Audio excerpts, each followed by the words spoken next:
Assalamualaikum warahmatullahi wabarakatuh.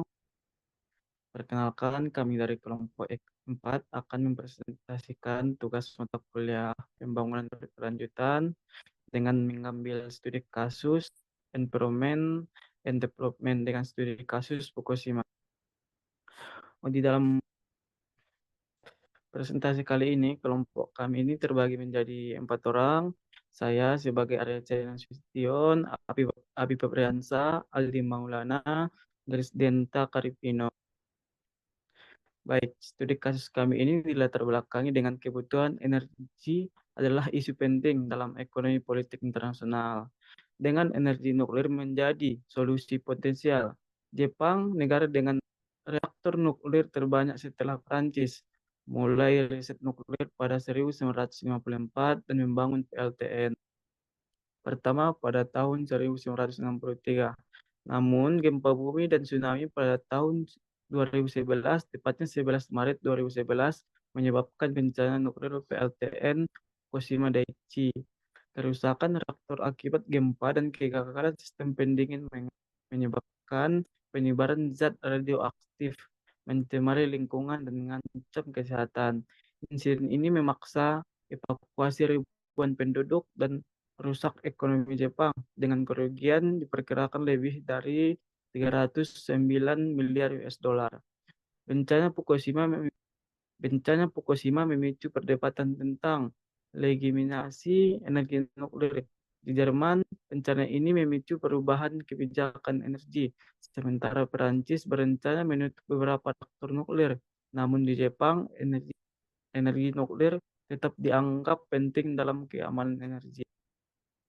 Aktivitas aktivitas anti nuklir di Jepang dan Perancis meningkatkan perdebatan politik, namun tidak berhasil menutup risiko risiko nuklir. Dengan bencana Chernobyl dan Fukushima menunjukkan dampak kompleksitas legitimasi energi nuklir, fokus pada aspek penentu legitimasi, akuntabilitas, dan peran organisasi internasional dalam pengawasan penggunaan energi nuklir. Selanjutnya akan dijelaskan oleh teman saya.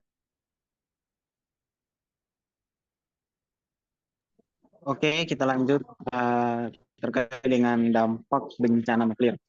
Bencana nuklir Fukushima Daiichi pada Maret 2011 membawa dampak serius bagi industri perikanan Jepang, mengakibatkan kerusakan reputasi produk perikanan akibat kontaminasi radioaktif.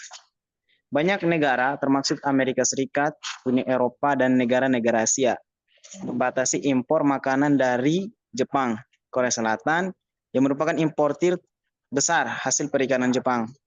Melarang impor dari beberapa prefektur yang terkena dampak. Jepang telah berupaya meminta penghapusan larangan tersebut di WTO.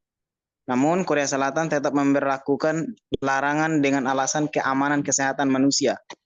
Selain itu, gerakan anti nuklir di Jepang semakin meluas setelah insiden Fukushima, menuntut pengurangan ketergantungan pada energi nuklir dan mendorong pemerintah untuk merumuskan kebijakan yang mengurangi penggunaan PLTN. Kemudian gerakan anti nuklir di Jepang yang telah ada sejak 1954 semakin kuat pasca insiden Fukushima dengan dua bentuk utama. Pertama, advokasi ilmiah, dan kedua, aktivisme. Nah, advokasi dilakukan oleh kelompok seperti Citizens Nuclear Information Center. Sementara aktivisme terlihat dalam protes lokal dan organisasi seperti Stop Rokaso. Opini publik juga bergeser dari mendukung penggunaan energi nuklir menjadi mendukung pengurangannya. Kebijakan pemerintah seperti inovatif energi and environment strategi yang mengisyaratkan penghapusan PLTN menunjukkan pengaruh signifikan dari gerakan nuklir dalam merumuskan kebijakan energi Jepang. Oke, selanjutnya.